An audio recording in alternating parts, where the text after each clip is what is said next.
Hello, Namaste. I'm Ashok Kumar Adhikari from Nepal Open University.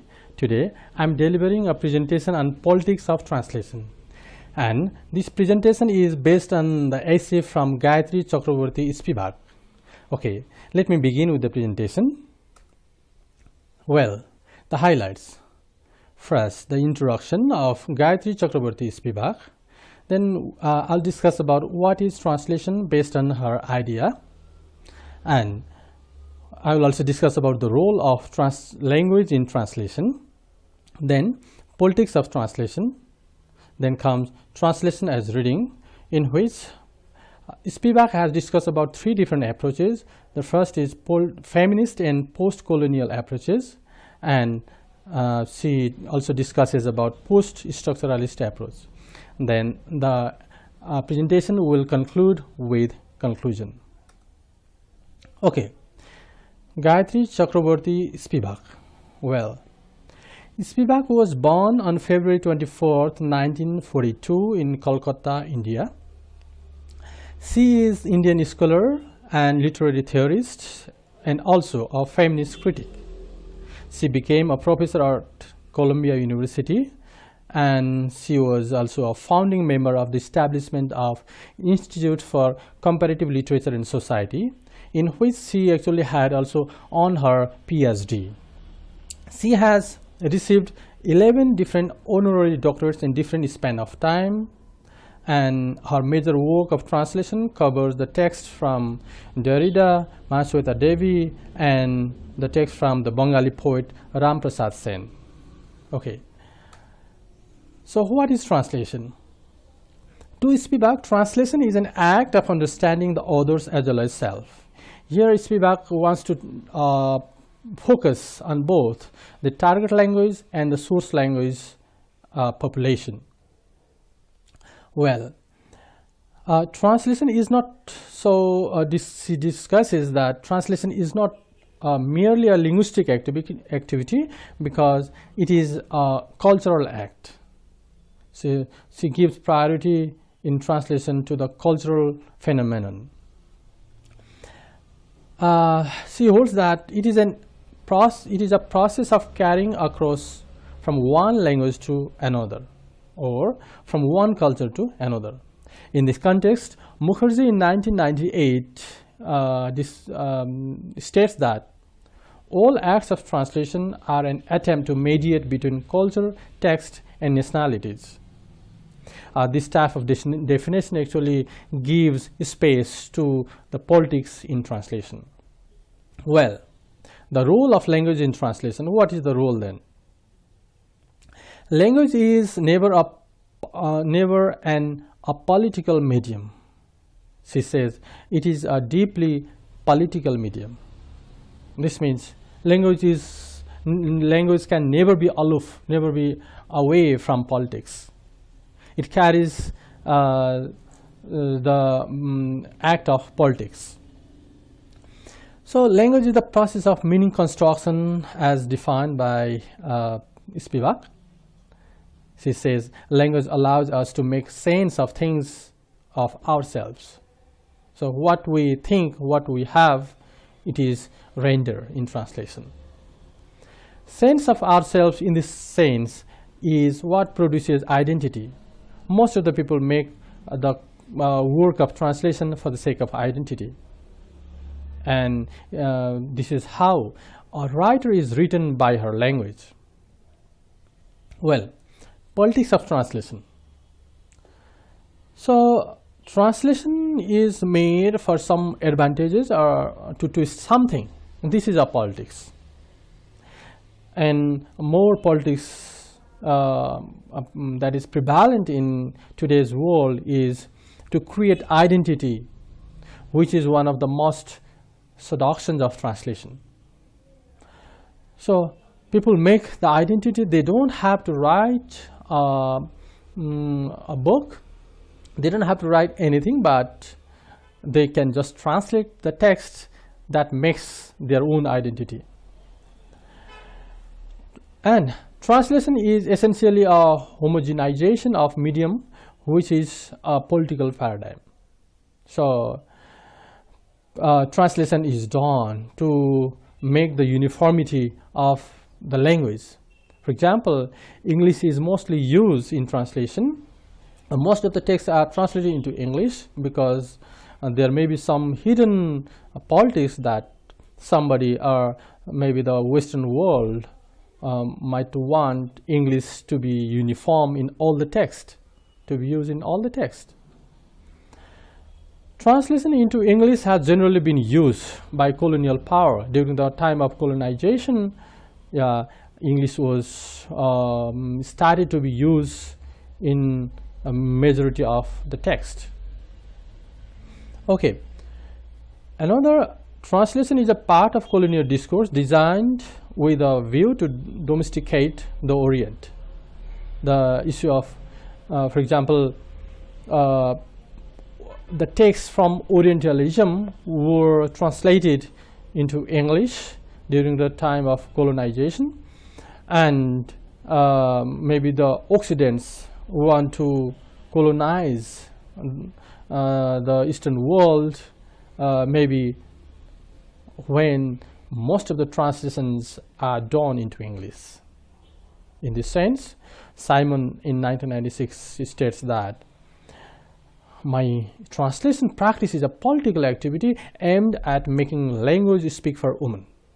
So in the feminist perspective, maybe the language speaks for the sake of women. This is kind of politics. Well, translation as reading. The most important focus of Spivak is here that translator must surrender to the text. It means it is more of an erotic than an ethical one. So if a translation is made, a good translator is supposed to surrender to the text. This means they should speak what the text actually want to speak. So how? Like be in different relationship with the language, not only with the text. A translator should be able to identify what are the different kind of relations the text wants to explore, wants to say. This is to be identified, this is to be found out. Translation is the most intimate act of reading. This is how you can just surrender to the text, for which you should fall in love with the text, or even should be able to speak the intimate things even in the target language. And if you surrender to the text, then you are well responding to the special call of the text. So this intimate reading can respond to the call, real call of the text. So it is an act of submitting to the rhetorical dimension of text.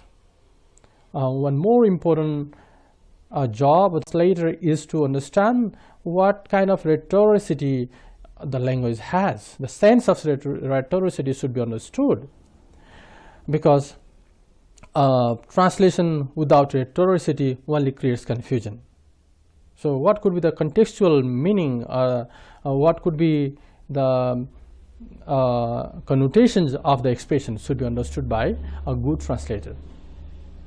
In translation as reading, Spivak has three different approaches.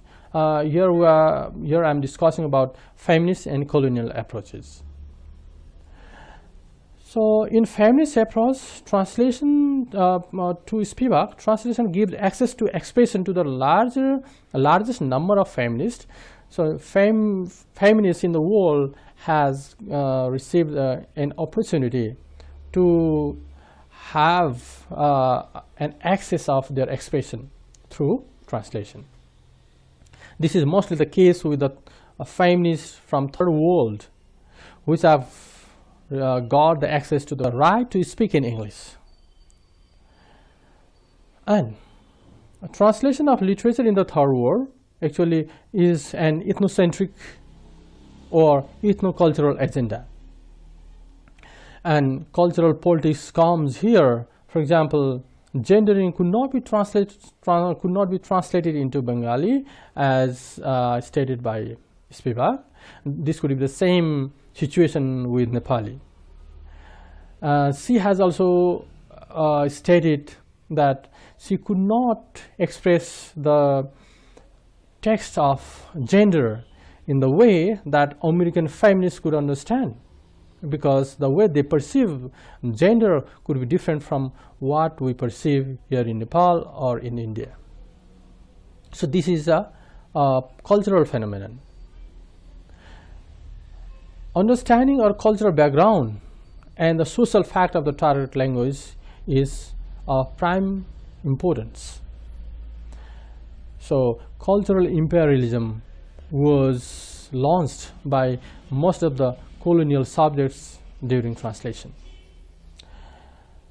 Spivak further says that translation is, in this sense, is dependent on language skills of majority. So monolingual hegemony is observed.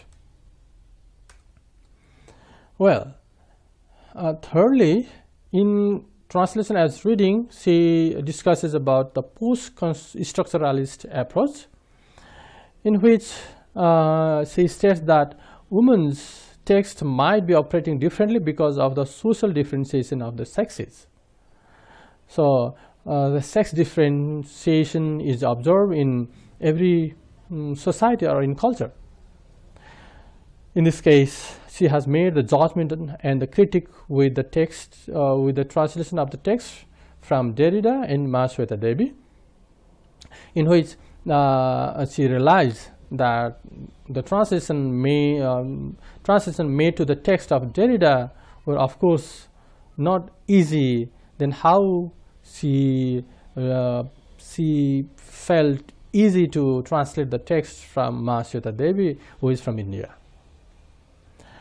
Well, this could be because of some cultural aspect. The act of translating into the third world language is, in this way, often a political exercise. That is what Spivak concludes. So, in conclusion, Spivak brings together three different approaches: feminist, post-colonial, and post-structuralist approaches in her politics of translation. She speaks out against the Western feminists who expect feminist writing from outside Europe to be translated into the language of power, which is English. Okay, this is the end of this presentation. Thank you very much. See you again.